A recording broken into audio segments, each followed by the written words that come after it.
तर कोर्टात साक्ष का दिली म्हणून साक्षीदारालाच आरोपींकडून धमकी देण्यात आली। फसवणूक प्रकरणातील आरोपी मेहुल जैन आणि मनीषा जैन यांनी धमकी दिल्याचा साक्षीदारांचा आरोप आहे।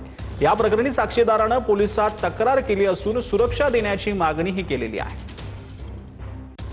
त्यांनी असं त्यांना धमकवलं की तू या केसमध्ये पुढे पुढाकार घेऊ नकोस व माघार घे व या केसमध्ये जे मुख्य इन्फॉर्मंट आहे मोहम्मद फारुख शेख याच्याकडनं यांनी म्हणण्यानुसार 5 करोडची फिरौतीची माग केलेली।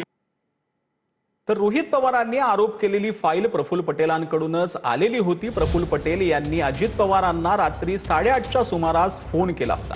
दरम्यान दादांच्या निधनाच्या आदल्या रात्री 8:30च्या सुमारास दादांशी फोनवरून चर्चा झाली अशी माहिती स्वतः प्रफुल्ल पटेल यांनी दिली आहे। शेतकऱ्यांसंबंधित काम होतं, झेडपी निवडणुकीवर बोलणं झालं असं पटेल यांनी म्हटलं। आपली भेट कधी होईल असं दादांना विचारलं। यावर आता आपली भेट होणार नाही, 7 ते 8 दिवस दौऱ्यावर असेल असं दादांनी म्हटलेलं होतं। प्रफुल्ल पटेल यांनी अजितदादांच्या शोक सभेमध्ये ही माहिती दिलेली आहे। अगली ही रात को करीब 8 साढ़े 8 बजे का समय था। फोन किया और कहा कि कुछ काम है, वहां के कुछ सार्वजनिक काम थे किसानों के संबंधित। तो बोले कि त्वरित मैं करता हूं।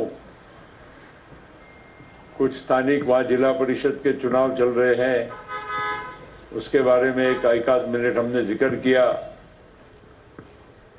और मैंने दादा को कहा कि अब अपनी मुलाकात कब होगी। अब देखो, इसको नियति कहते हैं, संयोग कहते हैं, जो भी कहे, इसके शब्दों में मैं वर्णन नहीं कर पाऊंगा।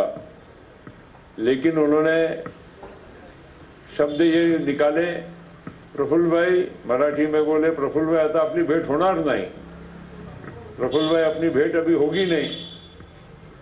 और कुछ पॉज के बाद बोले कि मैं 7-8 दिन क्योंकि दौरे पे रहूंगा तो मुझे आपसे मिलना नहीं होगा। मगर शुरू में जो एक वाक्य बोल गए और फिर रुके और फिर बोले, तो वो पहला वाक्य मेरे अभी भी वो मैं भूल नहीं पा रहा हूं। तर देशभरामध्ये कामगार संघटनांनी पुकारलेल्या संपाला सोलापुरातून मोठा पाठिंबा मिळालाय। माजी आमदार नरसय्या आडम यांच्या नेतृत्वात हजारो आशा सेविकांनी कामगारांनी आंदोलन केलंय। कामगार कायदे रद्द करण्याची मागणी नरसय्या आडम यांनी केली आहे। देशातील अदानी आणि अंबानीला, या देशातल्या भांडवलदारांना खुश करण्याकरता केंद्र आणि राज्य सरकारने सगळ्या कामगार कायद्यात बदल करून कामगाराच्या पोटावर त्यांनी माती घातलेला आहे। त्यांच्या जीवनामध्ये माती घालून त्यांना उद्ध्वस्त करण्याचा प्रयत्न केलेला आहे। म्हणून आज संपूर्ण देशातील कामगार खवळलेला आहे।